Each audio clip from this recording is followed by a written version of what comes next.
So, we've got some bad news for you guys. So, Brexiteers may dream of a return to the glorious Anglophile past, but Canadian CONNOR MacDONALD has some bad news for you, I'm afraid. Because a lot of Brexiteers are pinning a lot of their hopes on the US and Canada, trying to essentially save them and give them good trade deals.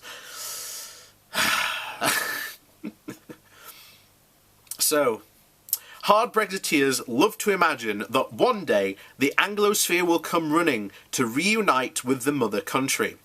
Britain will join her Commonwealth and US offspring on a glorious adventure.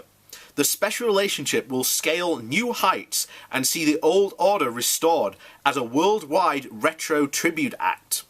Unfortunately, these visions of a grand Anglo-alliance are little more than delusions. Not only does it grossly overestimate the common bond between Commonwealth countries, it misreads the economic and political context and the willingness of the American, Australian and Canadian governments to strike comprehensive agreements on the timeline Brexiteers have suggested.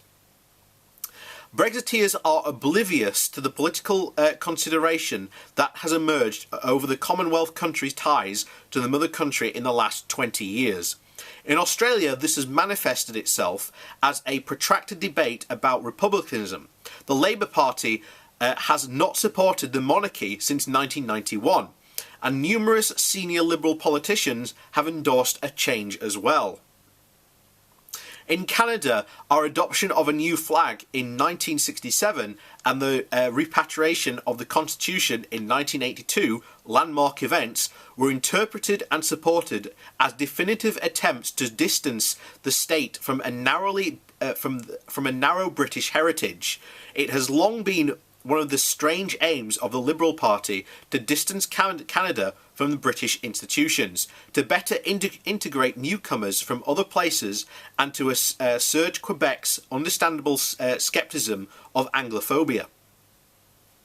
Hard Brexiteers completely misunderstand the Canadian and Australian trade context in which they wish to forge our new relations. On one side, Canada. Two successive governments have engaged in prolonged negotiations with the EU over CETA. This even involved our foreign minister crying on television. This is little appetite to pursue another trade agreement unless it successfully replicates CETA, which it's viewed as a win in Canada. Rather than building on trade successes, Brexit will merely duplicate work. Canada's major trading partner will continue to be the US. In the last round of negotiations, several industries were protected. If the Canadians can fight off the Americans on this front, Great Britain will be no more successful. In Australia, let me say it right, continued reliance on extraction and Chinese growth will drive economic prosperity. Gone are the days when tariff-free access to Great Britain was vital down under.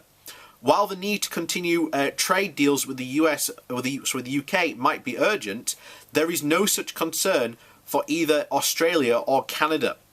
Brexiteers fool themselves if they think securing trade deals with the US will be easy or indeed manageable at all. As a Canadian, it has always struck me as deluded that the Brits think they have this special relationship with the US. Our ties to America are more durable and more vital than any economic partnership or relationship with the UK might hope to establish. Yet the US has not refrained from imposing steel tariffs, renegotiating the NAFTA to Canada's disadvantage, and reopening arbitration on forestry exports, to name but three ongoing disputes. The new NAFTA, which Canada was forced to open its agricultural markets, acquiesces to a 15-year time limit and allow the US to review other trade agreements Canada sought to establish. As one Canadian trade official put it to me, the Americans are bastards. The idea of the same fate not before the United Kingdom is completely farcical. Australia, Canada and the United States have moved on. Far from being survivors of the Brexit cause, they may now come to reveal its ultimate hollowness, and that the empire to which the Brexiteers so often allude to is well and truly dead.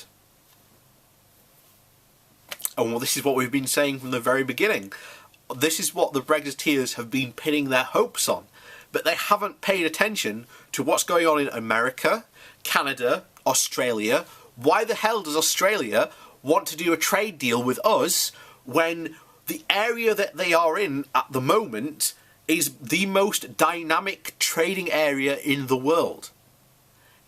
A deal between Australia, Indonesia, New Zealand, Singapore is far more beneficial to them than doing one with a country halfway around the world. Because we've talked about this before. It's called gravity, a trade gravity. You always trade with your closest neighbours. Europe isn't going anywhere. That's the fact that the Brexiteers can't seem to get their head around. And what's even more funny is we read there about how literally America wanted to take sovereignty away from Canada to stop them doing trade deals. What's to stop the US from doing that to us, as well as the other issues that were mentioned there? There's none at all. And it's funny when you see the amount of regulations that the US wants to impose on us, or even just get rid of completely, when we currently, as members of the EU, have the highest food standards in the world, and yet the US wants to get rid of that completely. And there you go. And all this moaning Brexiteers do about sovereignty, every time they bark on about how good that trade deal with the US is, they completely undermine and show the absolute complete hypocrisy when they pine on about that deal, because it will ultimately, a deal with the US will undermine our sovereignty far greater than we currently are in the European Union. And at least in the European Union, we have representation. We can actually veto stuff. We can't if we sign that deal with America.